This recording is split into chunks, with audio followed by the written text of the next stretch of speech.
ഞാൻ ഒറ്റയ്ക്കല്ലെന്ന് തിരിച്ചറിഞ്ഞത് ഓർമ്മകളോട് കൂട്ടുകൂടിയപ്പോൾ മാത്രമായിരുന്നു. എൻ്റെ ഏകാന്തത എനിക്ക് എന്നും പ്രിയപ്പെട്ടതായിരുന്നു. തിമിർത്ത് പെയ്യുന്ന മഴയിൽ ഒരു വേള ചിരിച്ചുകൊണ്ട് ഞാൻ നനഞ്ഞു. മിഴികളിൽ തുളുമ്പി നിന്ന കണ്ണുനീർ ചാലുകൾ മഴവെള്ളത്തിലോടൊഴുകി മണ്ണിലോട് അലിഞ്ഞു ചേർന്നു.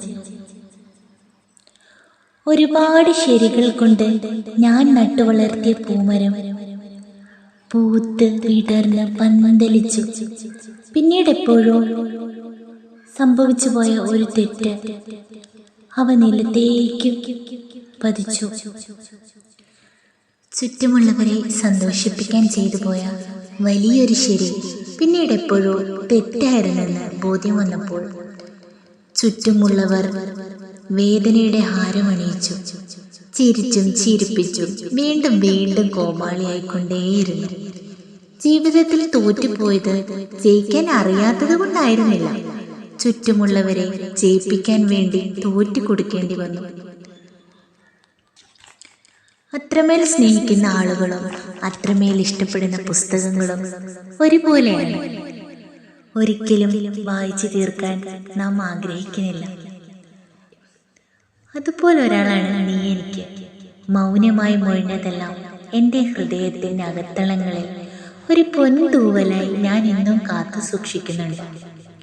ഒരുപാട് സ്നേഹത്തോടെ കാലം എനിക്കായി കാത്തുവെച്ച പൂമരമായിരുന്നു നീ.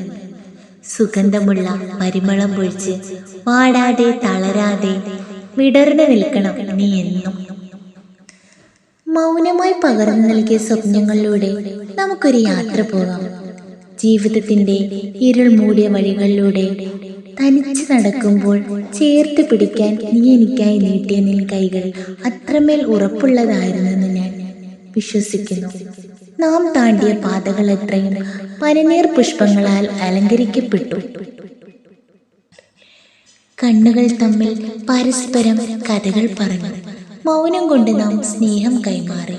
കാലത്തിൻ്റെ ചിറകിലേറി പറന്നു പറന്ന് നമുക്ക് അങ്ങനെ വാനോളം പറന്നുയരണം.